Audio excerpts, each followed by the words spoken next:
Nagsisimula na ang pagdinig ng Senate Foreign Relations Committee kaugnay ng kontrobersyal na pag-aresto kay dating Pangulong Rodrigo Duterte, isang isyong gumulat at nagpabagabag sa maraming Pilipino. Pinamumunuan ito ni Senadora Imee Marcos na sa simula pa lamang ng pagdinig ay hindi na napigilan ang kanyang matinding pag-aalala at mariing ipinahayag ang kanyang paninindigan na ang usaping ito ay higit pa sa pagkatao ni Duterte. Ito ay usapin ng dangal at soberanya ng buong sambayanang Pilipino.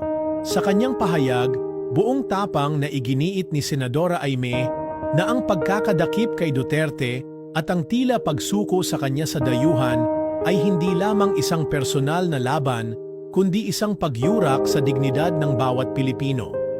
Ayon sa kanya, "This is bigger than Duterte. This is about our dignity as Filipino." Ang hustisya mula sa dayuhan ay hindi hustisya kung hindi pang-aalipin at pagkontrol. Hindi tayo alipin at tayo ay Pilipino. Malinaw ang mensaheng nais iparating ng senadora, hindi tayo dapat pumayag na tayo'y alipinin at kontrolin ng sinumang banyagang kapangyarihan. Ang mga katagang binitawan ni Imee ay nagsilbing paalala hindi lamang sa mga kasamahan niya sa Senado kundi sa bawat Pilipino na nakatutok sa pagdinig. Hindi maikakaila na sa kabila ng mga kontrobersyang kinaharap ng dating Pangulo, marami pa rin ang naniniwala na nararapat siyang ipagtanggol bilang isang Pilipino at dating leader ng bansa. Para kay Imee, hindi ito simpleng kaso na maaaring baliwalain dahil sa kung sino ang sangkot. Ito ay laban para sa karapatan ng bawat Pilipino na hindi basta-basta huhusgahan at ikukulong ng dayuhan.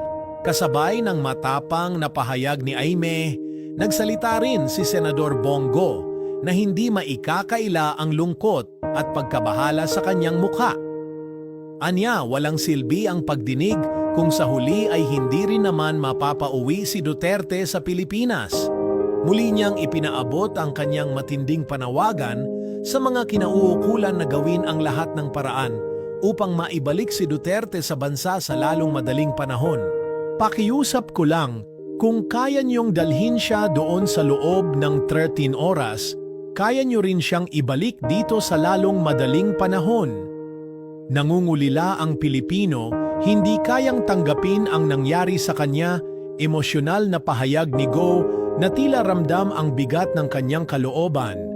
Para sa kanya, walang saysay ang pagdinig kung mananatiling nakakulong si Duterte sa kamay ng dayuhan at hindi agad maibabalik sa kanyang pamilya at sa mga Pilipinong nagmamahal sa kanya. Sa gitna ng pagdinig, nagbigay rin ng paglilinaw si Justice Secretary Boying Remulla.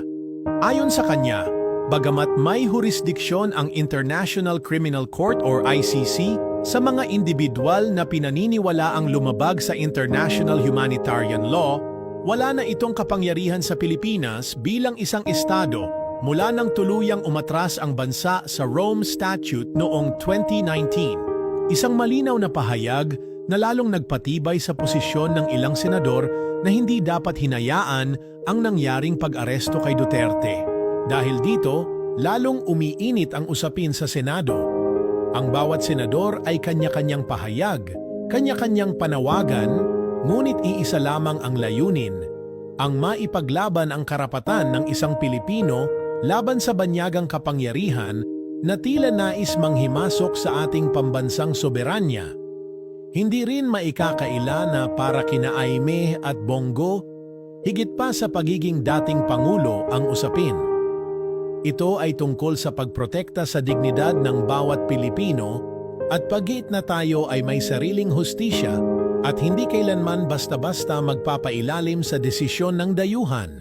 Habang nagpapatuloy ang pagdinig, umaasa ang marami na hindi ito mauuwi sa simpleng diskusyon lamang.